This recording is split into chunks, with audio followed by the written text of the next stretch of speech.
Assalamualaikum, balik lagi di Mama Fauzan Channel. Jadi hari ini aku mau ngasih tahu beberapa penyebab kenapa anak mam susah banget diajarinnya. Oleh karena itu, bagi kamu yang membutuhkan informasi ini, jangan lupa like, comment, dan subscribe, dan share di sosial media kamu.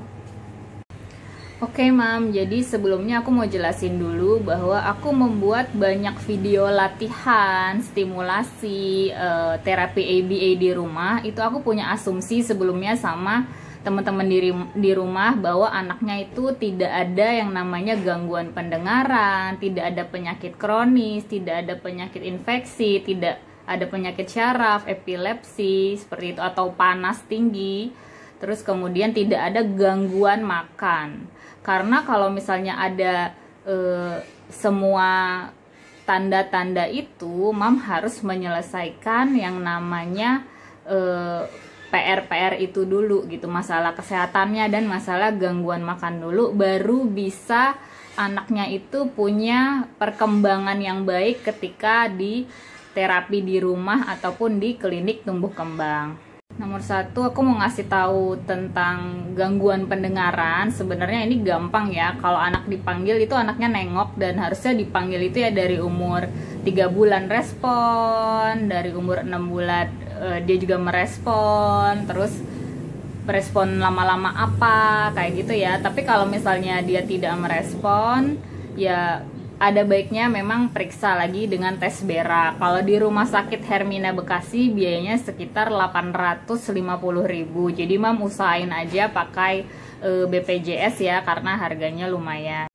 Oke, jadi yang penyebab yang kedua adalah kalau misalnya mam anaknya punya penyakit syaraf ataupun kejang berulang, epilepsi, panas tinggi, itu bisa menyebabkan namanya syaraf-syaraf yang ada di otak itu menjadi rusak ataupun tidak aktif. Jadi untuk memulihkan si syaraf-syaraf itu memang dibutuhkan nutrisi yang cukup dan obat dari dokter. Makanya ini nggak boleh putus. Apalagi kalau mam mungkin ada penyakit yang lebih serius ya, kayak flek di paru, kelainan jantung dan sebagainya. Ini makanya tidak bisa lepas dari itu gitu. Nomor 3 adalah defisiensi besi ataupun anemia defisiensi besi. Ya, dimana kadar hemoglobin di dalam darah anak itu tidak mencukupi untuk mengangkut oksigen ke otak. Jadi ini ada gambar slide tentang syaraf ya. Jadi syaraf itu kan kalau ada stimulasi atau ada rangsangan dari luar, kita harusnya merespon dengan baik, dengan tepat, ataupun dengan cepat. Kalau mam ada kekurangan zat besi, jadi istilahnya jembatannya itu, listriknya itu, syarafnya itu tidak mumpuni untuk menyampaikan si syaraf ini kepada daerah reseptif dari otak. Jadi anaknya tuh pemahamannya menjadi kurang. Apalagi untuk bahasa ekspresif, jadi antara tempat di otak untuk bahasa reseptif dan bahasa ekspresif itu di tempat yang berbeda ya. Jadi ada baiknya mam sekarang cek HB, cek darah apakah kurang dari 12. Apalagi mam baru tahu misalnya anaknya anemia nih sampai HB-nya 6, 7 kayak gitu, itu udah pasti harus terapi zat besi ya.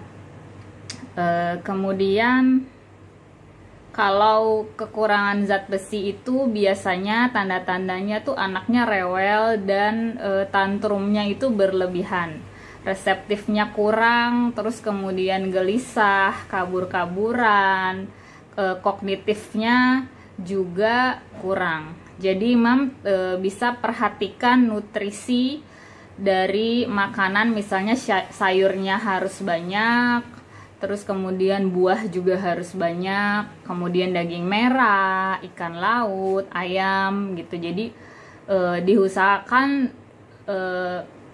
emang bisa masuk banyak nutrisi, dan kalau nggak bisa ya harus dibantu pakai suplemen.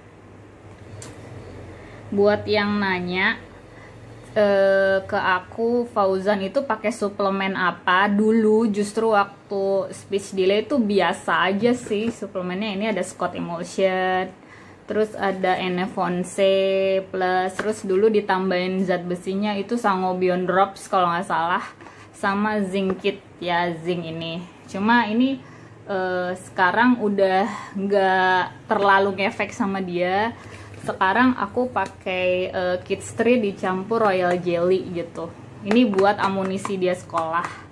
Jadi sekarang pelajarannya udah susah dan teman-temannya itu pinter banget. Jadi aku agak panik nih gimana ya supaya Fauzan bisa setara sama temennya. Aku sih bantuin pakai ini. Jadi mam, yang penting kalau misalnya mau mencari suplemen ya dibaca aja gitu. Ini ingredientsnya tuh apa aja gitu. Vitamin bisa banyak. Kalau misalnya mau mencoba apa tuh Generos atau apalah, Brain-King Plus atau apa tuh Madu Gibran, dia coba aja nggak apa-apa, asal udah dibaca gitu ini tuh isinya apa. Jadi emang bisa pastikan itu memang tujuannya untuk melengkapi yang namanya nutrisi yang kurang ini gitu ya. Oke, nomor 4 adalah masalah gangguan makan ya. Jadi ini bukan berarti anaknya nggak doyan makan, tapi lebih ke anaknya tuh nggak bisa makan. Dalam artian itu duduk nggak bisa lama, disuapin pakai handphone. Ini tuh udah kayak lingkaran setan ya mam. Jadi kalau anaknya pertama dia tidak terampil makan, ya dia bertekstur dia nggak bisa, dia ngemut, ngenelan nggak bisa, niup nggak bisa, nyedot nggak bisa, masih pakai dot ya. Kalau harusnya kan diganti sedotan dulu, nanti pindah ke gelas gitu kan. Kalau mam nih ada PR ini terus nggak dikerjain, dulu waktu 6 bulan kan harusnya dia udah bisa megang makanan sendiri, jadi nggak disuapin. 9 bulan udah ganti tekstur, 15 bulan tuh udah pakai sendok. Kalau mam nggak ngerjain PR ini dan PR-nya numpuk sekarang, akibatnya itu yang namanya gangguan artikulasi. Jadi anaknya itu berusaha bicara tapi vokalnya tidak keluar. Jadi kalau mam bilang udah terapi 6 bulan gak ada hasilnya, sementara anaknya masih disuapin, anaknya kabur-kaburan, gak doyan sayur, duduk gak bisa ya, yang namanya kekuatan otot punggung itu juga butuh banyak energi gitu, apalagi kalau dia nonton pakai handphone ya kan. Ada energi besar juga ke mata dan ke otak ya kan untuk melihat. Terus kemudian dia harusnya makan sendiri. Itu tuh kalau anaknya nggak bisa diem, jadi nutrisinya cuma kepake buat energi aja, energi dia pecicilan, terus energi dia buat nonton handphone. Jadi energi untuk reseptif untuk otaknya, apalagi buat bahasa ekspresif yang berbeda tempat, itu energinya udah habis. Mau nggak mau mam harus dicek lagi keterampilan makannya dan ditambahin ya suplemennya gitu, zat besi bisa, vitamin C, karena vitamin C itu juga namanya men-trigger lah kekuatan yang namanya syaraf ini ya. Vitamin itu untuk lebih cepat punya respon. Jadi kalau ada rangsangan, jembatannya isinya listriknya tuh cepet gitu loh ya. Kalau misalnya dia kurang zat besi ya, itu namanya jembatannya putus.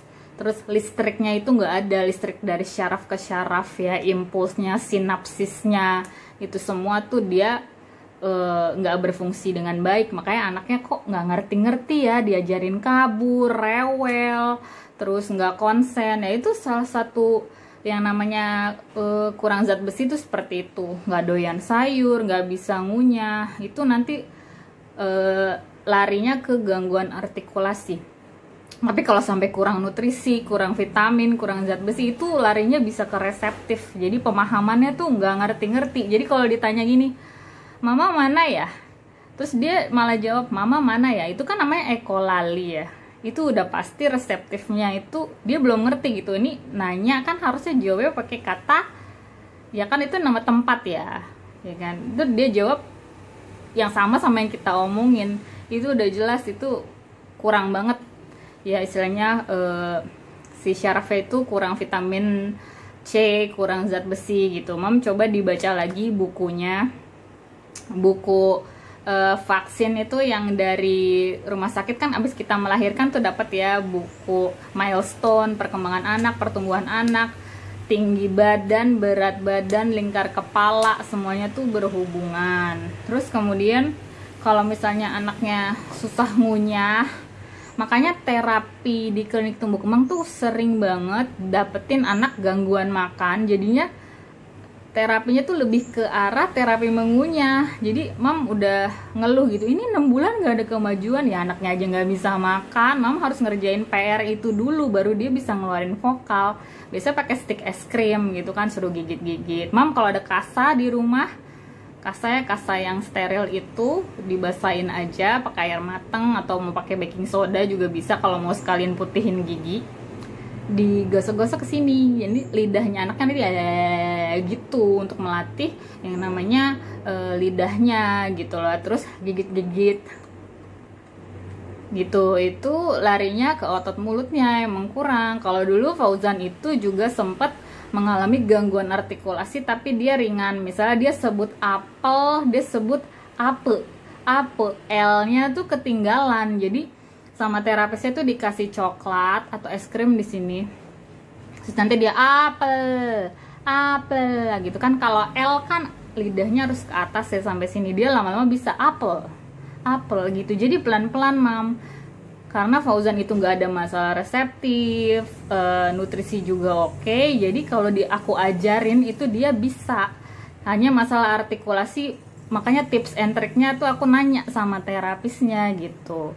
Jadi bukan berarti terapis itu juga jelek gitu. Mamnya juga sebenarnya ada PR gitu yang nggak dikerjain pasti gitu. Terus kalau mam mau pijat terapi neurosenso itu juga bagus. Kalau mau fisioterapi di rehab medik itu juga bagus. Kalau mau totok syaraf saya pikir itu lumayan masuk akal ya. Kan itu kan berhubungan sama syaraf, itu dicoba aja gitu untuk mengaktifkan si syaraf-syarafnya ini gitu ya.